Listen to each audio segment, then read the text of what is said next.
It's a multiple wolf Monday. We're talking recruiting. You are Locked On Huskies, your daily podcast on the Washington Huskies, part of the Locked On Podcast Network, your team every day.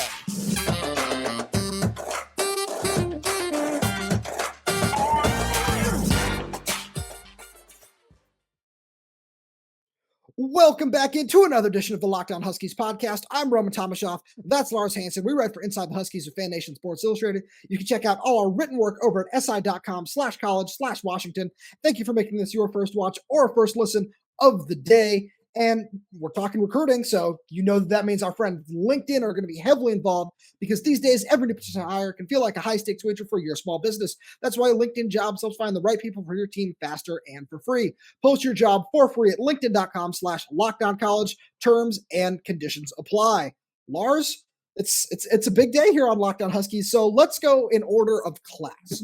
So we're going to start off with three-star defensive lineman Keona Wilhite, who was originally originally committed to the University of Arizona, and then today, as we're recording this on Monday, has decided to flip his commitment to the University of Washington. What are your thoughts on just Keona as a prospect?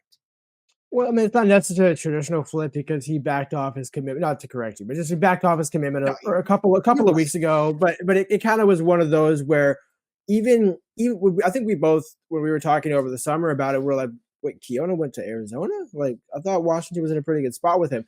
And I think, again, you have to remember as a South Point high school product from Arizona, it's like, okay, Jed Fish is doing a pretty good job down there, especially keeping the guys in state. And I think certainly I could understand why he committed to Arizona early in the process.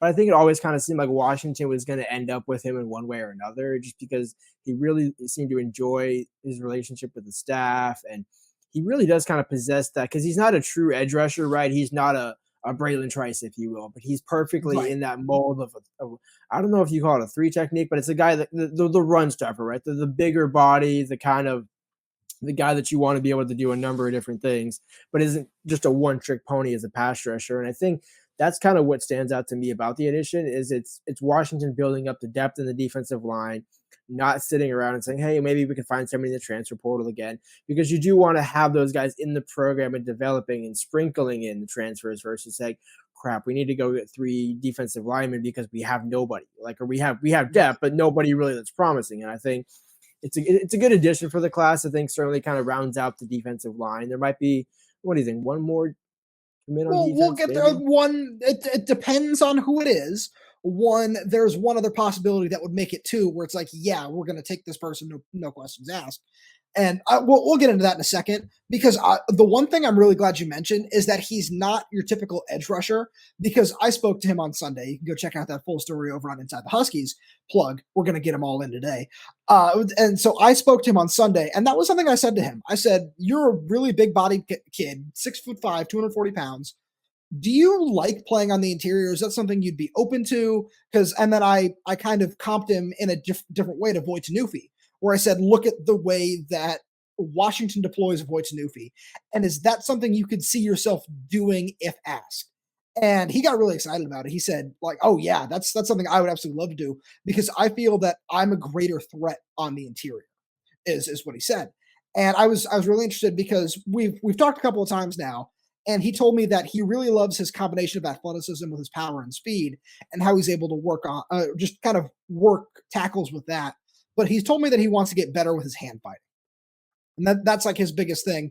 And you can kind of see it on his film where it's, he's a really big bodied kid, and he's got this awesome combination of athleticism where I think that he's somebody who has the chance to move up a lot in just kind of national recruiting rankings over the next couple of months before he signs.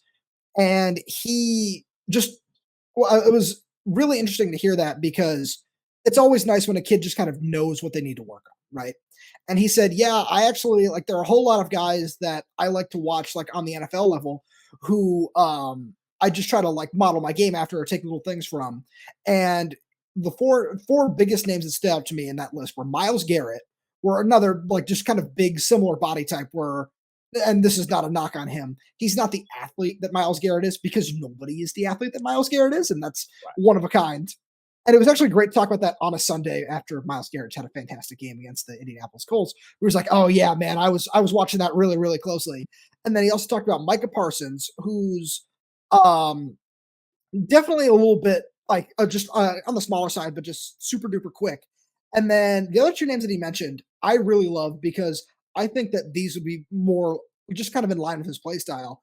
He talked about Reggie White and Lawrence Taylor. And I was like, yeah, that's Lars' reaction for all our YouTube viewers or for all our audio only listeners is very inquisitive. Yes, I had a similar reaction. I said, oh, that's really interesting. And then the more I thought about it, I was like, wait, I like that a lot because they're big, strong, fast guys who didn't necessarily, but their biggest thing was the power, right? And they were able to kind of work in the technique after that. So I was actually really interested in that. And I thought that that was just a really, really fun way for him to just kind of, study film moving forward.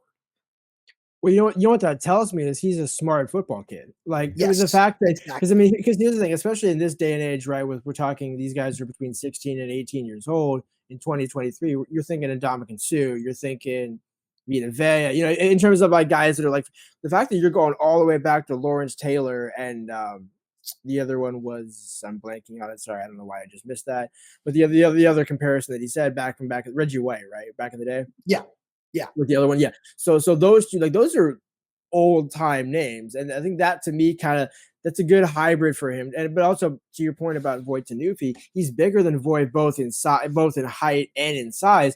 So and that's not a knock on Voit again to your point, but it's like okay, they're getting even bigger and better, right? That's what you want, and I think the athleticism and the production and things like that will come once he gets a year in the weight room and things like that, where it's like, wow, he's getting even bigger and maybe he's up to like 265, 275 I don't know. You don't want to get too big. Well, Braylon right? Trice is playing because Braylon Trice is playing around that weight too. So yeah, no, I like that. And then but that's also a good size to have as an interior or outside guy, where it's like, especially in UW's defense, where at times they'll have 4 down edge rushers. He would be the interior guy, and that was ZTF and Braylon on the outside in this example, right? Because those two guys would be gone by the time he gets here. But the point is, you have 2 natural edge rushers, like a Zach Durfee coming off the edge, and a I don't know who we're thinking of next year. Who's Lance the opposite? Holtzclaw, Maurice Hines, a transfer, right? Whoever it is. Right, but those more natural speed rushers, where not that those guys aren't big and can handle that, but you look at him and it's almost like he strikes you as not big as like Thule, but like closer to that than a Lance Holtzclaw, right? Where Lance seems a little thinner, in comparison to Keona. And so I think it's a good mixture of size to have because that's what you want, especially in this day and age in college football. You need that mix. You can't have just the quick edge rusher because those guys can get pushed around and blown off the ball. You need a guy like Brandon Dorless, I think might actually be a perfect comp as much as people are going to hate it as an Oregon player, where it's like he can be inside and outside and you want to have that pressure because he's not just a run stuffer, right? He's not just a big body like a Thule or MJ Ale. Right, exactly. I was going to say MJ would be the one to do as a run stuffer. It's like he's big enough to be a run stuffer, but he's athletic enough to be a pass rusher. And I think having that, especially as an interior, Inoki's going to just eat with that guy. Absolutely. And that's something where, because that's really just a really great point. And really quickly, I wanted to make sure we touched on the other guys that we talked about a little bit earlier, where we just kind of didn't omit them. Where, yes, because Keona Wilhite becomes the 5th addition to this defensive line class, right? Which is already deep. It's already really talented. You got headliners or 4-star Noah Carter, 4-star Dominic Kirks, and then 3-star Ratumana Bulabalabu, who's listed as an edge now. It still kind of feels like he's going to move inside once he gets to college level. That's just the 247 sports listing. And then Omar Khan, who's definitely a defensive tackle. So there are a lot of bodies there. Jericho Johnson is the one where he's just kind of at the top of the list right now of this is a must-get interior guy who it seems like Washington is really firmly in good position for. And especially after we got to see him on the sidelines before the UW-Oregon game, he was there. And he seemed to be having a great time. And he's visiting USC next Saturday when they play Washington. So, just something to keep in mind there. That's really interesting. And then the other guy is actually Keona Wilhite's teammate at South Point Catholic, Elijah Rushing, the 5-star, just number 1 ranked edge rusher on the West Coast, where it doesn't feel like Washington is out of it. I know he's got a couple crystal balls to Oregon at the moment, but all I'll say on the matter is I don't think Washington is out of it. And there's still a long way to go on that one. but it's very possible. And that's something where that'll be decided months down the line. I'm sure more will come out over the next few months, but that's just kind of, if they get both those guys, that's fantastic. A 7-man defensive line class is insane and huge, but with all the talent that's in it, I feel like this coaching staff will find a way to make that work. And, speaking of work, we're going to continue right on with recruiting after this because 3-star quarterback Jackson Kollock also announced his commitment to the University of Washington today. And we're going to talk about the 2025 class. But first, we're going to take a second and talk about our friends over at LinkedIn Jobs, because hiring's, it's never easy in this day and age, and I'm just glad that it was so easy to find Lars to just do this podcast with that it was almost like we used LinkedIn Jobs. But if you're looking to hire these days, because I know that these days every new potential hire can feel like a high stakes wager for your small business, you want to be 100% certain that you have access to the best qualified candidates available. That's why you have to check out LinkedIn Jobs. LinkedIn Jobs helps find the right people for your team faster and for free. It's super easy. All you have to do is add your job and the purple hashtag hiring frame to your LinkedIn profile to spread the word that you're hiring. Simple tools like screening questions make it easy to focus on candidates with just the right skills and experience so you can quickly prioritize who you'd like to interview and hire. That's why small businesses rate LinkedIn Jobs #1 delivering quality hires versus leading competitors. LinkedIn Jobs helps you find the qualified candidates you want to talk to faster. Post your job for free at linkedin.com/lockdowncollege. That's linkedin.com/lockdowncollege. Post your job for free. Terms and conditions apply. All right. We're just moving right along here today. It was really kind of fun because not only did Kalen DeBoer talk a lot about recruiting today in his press conference in an NCAA allowed way, but it's always really fun when he posts these whoofs on a Monday afternoon when he knows he's got his press conference, because he kind of hangs out in the back of the room. He made a comment about it today too. He's just like, yeah, I saw everybody just kind of looking around for me and seeing what was going on around that time. So, I respect the self-awareness that he has there. Yeah, well, I mean, to that point about self-awareness, I think he's a perfect coach in this day and age of college football, where he can talk to the media and it's not like a recruiting sales pitch, but he's actually giving you enough information about, like, hey, like, this is what's happening, but this is only, I can't say names or anything like that, but I can say, hey, this is how we want to build out our class. This is why we feel we attract top offensive talent, and et cetera, et cetera. And it's like, yeah, it's just a perfect connection. And I mean, if we just want to go right into it, talking about Kollock's commitment, the ironic part is he committed last Monday after. So he came up. If you want to just go in right into it. Yeah, go for it. Yeah. So Jackson Kollock came up with a number of other class of 2025 commits. He's a 6'4". Some people have him listed at 6'5". I just got off the phone with him a little bit earlier, and he said he's 6'4". Wish he was 6'5", but he's a guy where his ceiling, he hasn't even come close to reaching yet. He's not a project, right, in any sense of the stretch, but he's kind of similar. He's not Austin Mack, right, where Austin clearly was a little bit better athlete and as a runner, but both of them possess the ability to run. And that's what's kind of interesting when you look at Michael Penix, one of the best quarterbacks in the nation, but not necessarily one of, he's not Caleb Williams, right? For all intents and purposes, he doesn't have that running ability. What's interesting is that's what Grubb wants to add in the 24 class and in the 25 class at the quarterback, is guys that can also significantly threat as a run. They don't have to be a dual threat, but you need to have the ability to not just scoot around the pocket, but to comfortably run and comfortably get a couple of first downs if you need. So I think go ahead. No, I was going to say, I'm really glad that you brought that up, because it feels like they're almost kind of like going after these tall, just kind of stereotypical pocket passers. I feel like is the only way to describe that, but they're not, right? Because you talked about just adding mobility. The best example of that, just of quarterbacks that we've seen kind of come through here, in terms of like just recruiting with this staff so far, is DeMarcius Davis, right? Where he is a mobile guy. He can move around. He can throw on the run. He can do all those things.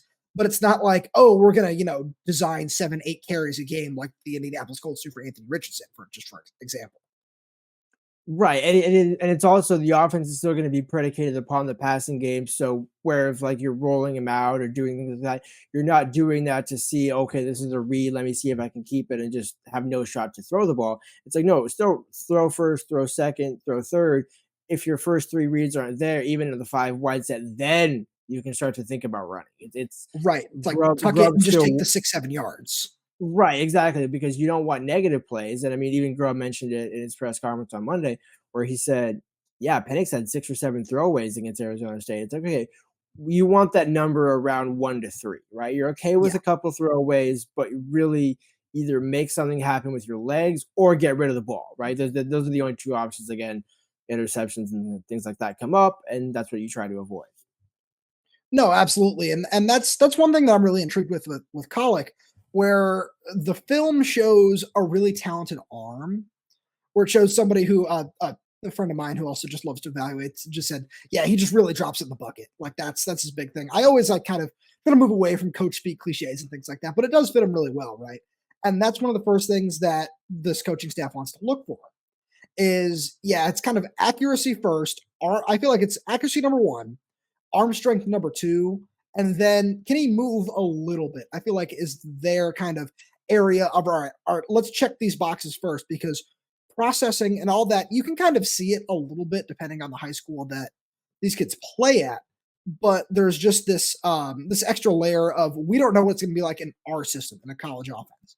And that's something that we as evaluators can get a little bit of, but there's so much of that that goes on behind closed doors in these meetings that we just don't know anything about. So we just kind of assume that that's just already on the coaching staff's list somewhere. So we just kind of I feel like we cross that out when we just look at quarterbacks in terms of evaluation. Yeah, and I mean, going back to your point about the comp for Keona, the 2 comps that Jackson gave was Josh Allen and Justin Herbert. And I think Interesting. that's it's a perfect analogy where Josh Allen is certainly the better thrower, right? But he does have that as a big quarterback, he does have an ability to run. Justin Herbert, more of a natural runner, progressing as a quarterback. I think you're getting that backwards. Really? Yeah, Allen runs way more than Herbert does. Allen's the 6'5", 240, like design run kind of guy. But I'm saying if from a body type build, he does. Oh, I see. Okay, you would think Herbert is the better runner, even though Allen does run better, right? I think that's what I was trying to get at. But I get what you're saying. But their mobility is a similar ballpark to what Jackson has, where it's like, hey, look, I'm still a great thrower, right? I'm still priding myself on a quarterback. I'm not a who was the Vernon Adams, right? He's more of a natural dual threat quarterback where it's like, okay, shorter, that makes more sense. Jackson's a big, strong arm kid, but you still want to have the ability to not be that Peyton Manning statue in the pocket or Tom Brady when you're running like a 5.2 40, right? Like, you want to be able to shout out to you for that. But Go Pats. Where he has the ability to legitimately run more than just a clunky, yes, I have long arms. I'm a big frame and I have long legs, but I don't necessarily look as natural as a runner. I think he's naturally a runner, if I had to say so. I can see where you're coming from with that. And I think that we're going to get more into this as we move along with the show, but this is a really great place to start the class of 2025 because we all know LaMason Waller, the 4-star receiver, committed really, really early on in the process. Like, what was that? September, October of last year? Like it was a very long time ago, and it seemed confusingly early. He decommitted after a couple months, but this one kind of feels like, especially if you read the article that 247 Sports Greg Biggins put out there, where Jackson just said, "Yeah, like I'm locked in."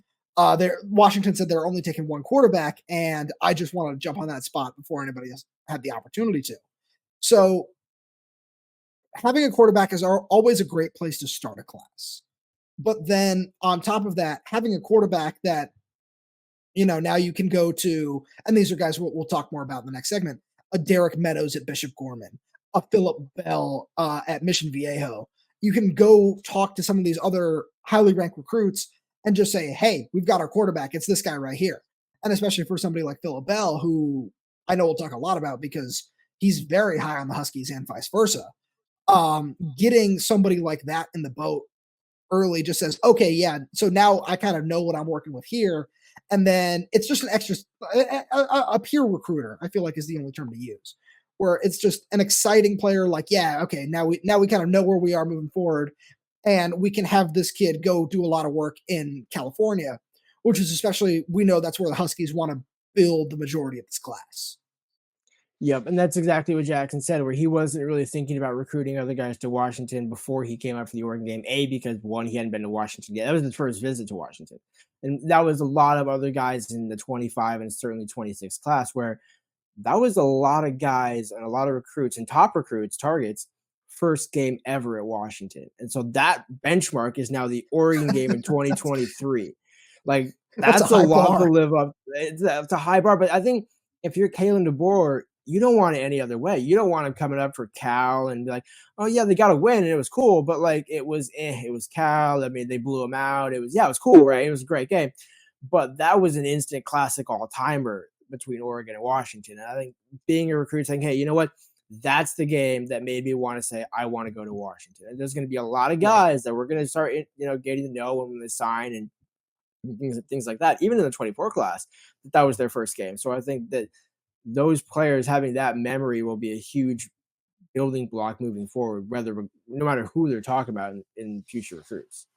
I couldn't agree more. And before we, continue to dive into the class of 2025, because there are a couple prospects I know I want to point out. I'm sure you have a couple too that are just that are on the tip of your tongue, just like, yeah, we need to just kind of put this guy's name out there into the world.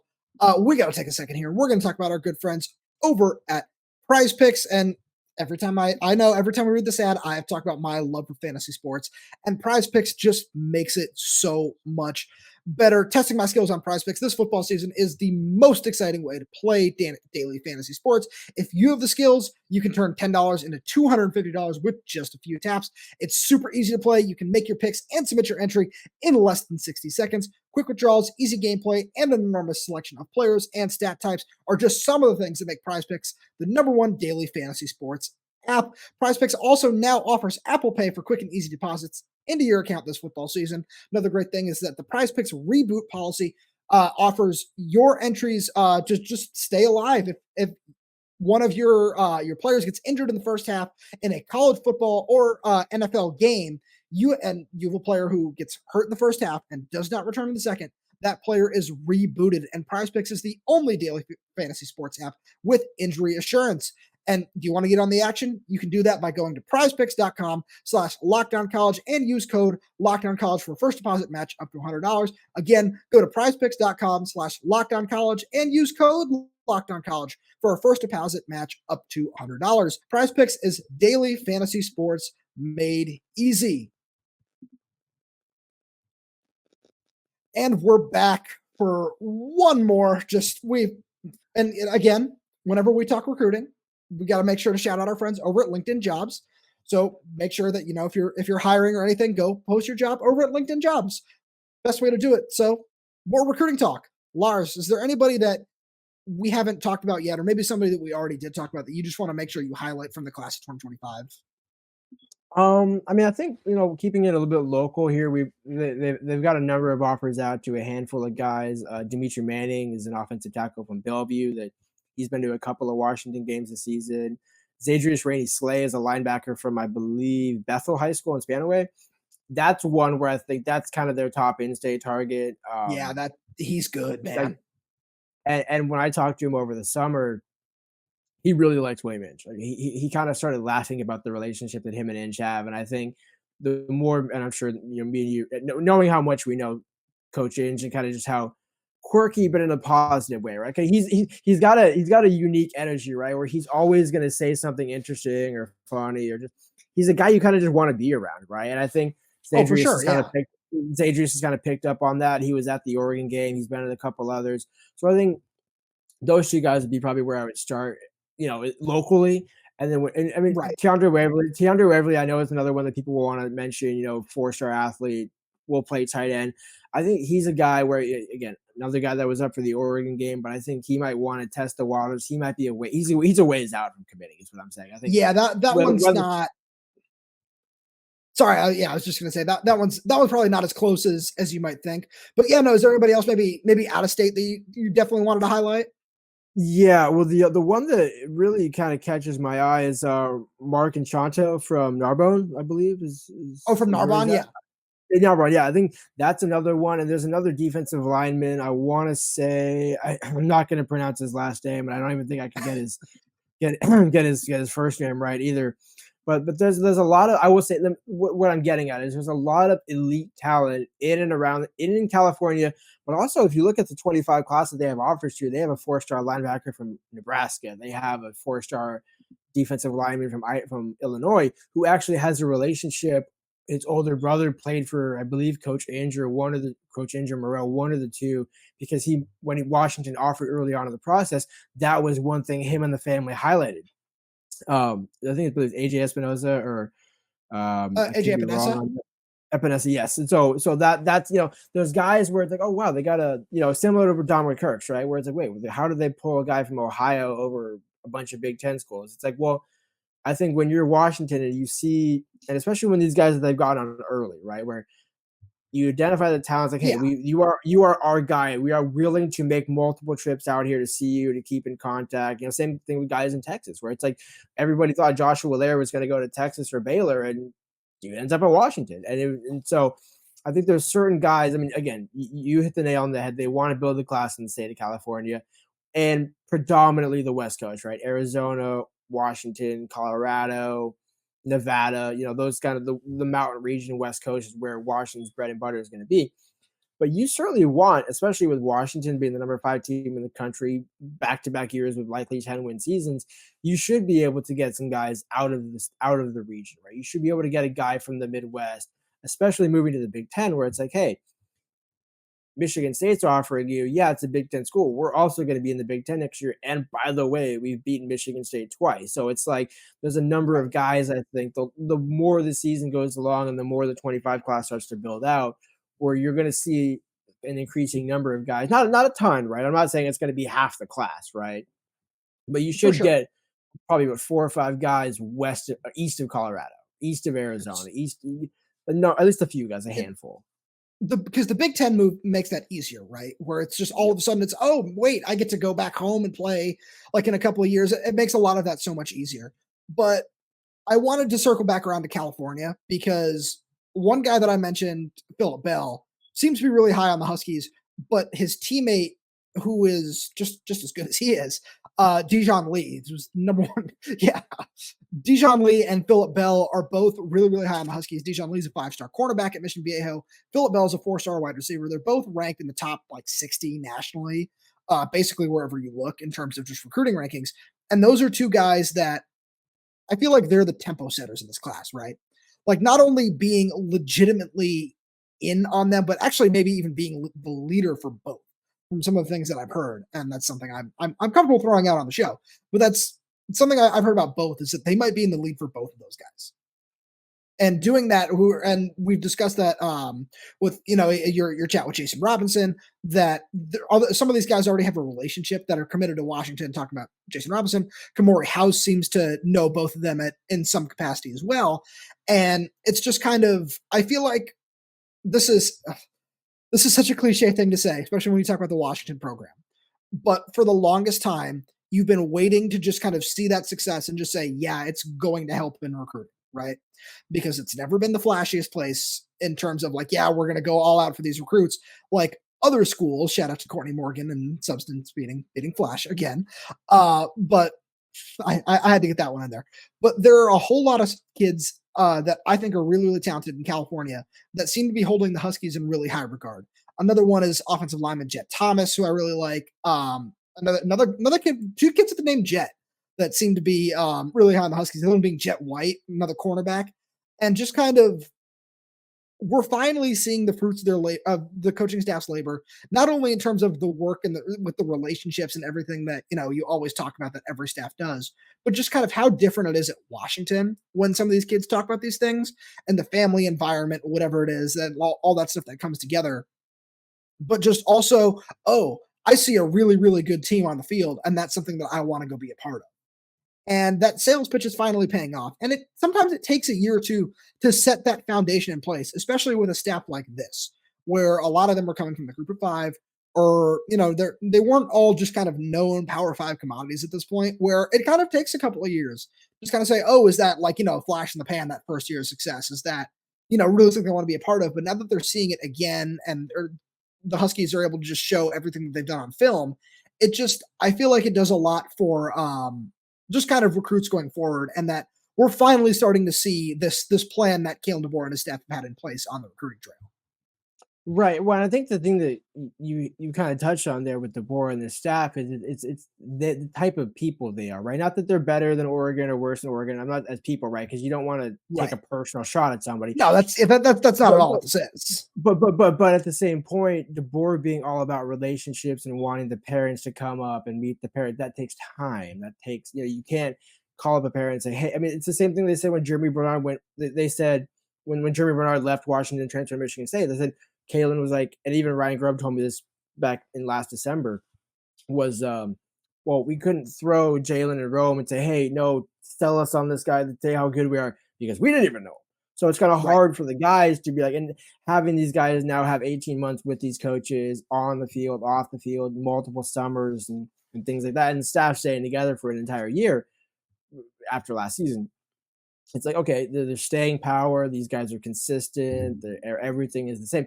And those just take time. And I think that's kind of the frustrating part, is where it's like, okay, well, how much time do you have? Shouldn't we start getting guys? I mean, you're looking, other schools have 4 or 5 or 6 commits in 25. It's like, well, Washington also might keep all their guys, where some schools will lose them and gain them and lose them and gain them. Washington would rather not lose them and say, hey, you know what? If you want to take time, take your time. But if you want to commit, you got to commit. Like it's right. It's not one way or the other. Like you have to ignore every school, but also you shouldn't be taking visits like a former quarterback commit did. And it's like, wait, you're taking 5 official visits and you're saying you're committed and visiting us in the middle. Those are 2 very different things. Exactly. The last thing I want to get out there today is just, I want to make sure that this, because I know I just talked about it, but and I'm trying to formulate the word choice that I want to use, but just this is the class that I think is really going to define what this program and this coaching staff is going to be like moving forward. I think that's the best way to put it, because Kalen DeBoer and the rest of the coaching staff, the recruiting staff, whoever you talk to, whenever they're allowed to discuss recruiting, their discussion is, yeah, we've been putting in a lot of work with 2024, but 2025 and 2026 is where we've been really, really pushing. And that's where we're really because by that point, they knew that they were going to be established. And whatever the culture and everything that they wanted to instill here at Washington was going to be in place by that time. So I think that the 2025 class is going to be just kind of the biggest litmus test so far of, okay, what is this actually going to be? Because 2023 was a good start. Some people would say in terms of rankings and everything, 2024 was a step back. But I want to emphasize that the portal is going to be way more important this year, because they're going to be looking for a lot of like quick fixes. And then by the time 2025 rolls around, it's kind of like, all right, now we go. Now it's, okay, the full system is in place because we'll have, 2 years in the system with our 2023 class. And now we can kind of show everything that we want to just kind of be about moving forward. And that was my final thought. Lars, go for it. Yep, and I think also to kind of put a bow on it, as you say, it will also be the bigger class, so there will be more of a judgment, because where like the first one you had 4 or 5 guys, and Ryan Otten hasn't played yet, and Denzel Watson looked good last year but hasn't played a ton this year. So there's not a ton of fruits of the labor to come through. So they had to offset with the portal, because really Washington wants to be building from a high school and sprinkle in the transfer, like I said, and they haven't just been able to do that. And so what they've also shown, the transfers, hey, we can coach you guys up. We can make you better if you come here. So it's balancing out those two. And I think 25, to your point, is going to be the perfect synopsis of what to expect under Kalen DeBoer. Lars, as always, thank you so much for being here. Thank you to all the everydayers out there who we really appreciate you tuning in every day. I know you all love recruiting stuff whenever you can get it. So we wanted to make sure that, especially with a 2 commit day, we gave you a full show to talk about all of it. And if you're not an everydayer yet, we'd love for you to become one. So many easy ways to do that. If you're watching us on YouTube, feel free to subscribe right there. And if not, we are everywhere else: Spotify, Apple Music, Amazon Music. We are there. We are everywhere. Feel free to just subscribe to the show so you never miss an episode. And then like the show, leave us a 5-star review, whatever it is. If you want to leave a comment to make sure you get in touch with us, if you have a question, comment, concern, whatever it is, feel free to leave it down in the YouTube comments. We will get to as many of them as we possibly can. Thank you so much for listening, and we will talk to you on Wednesday.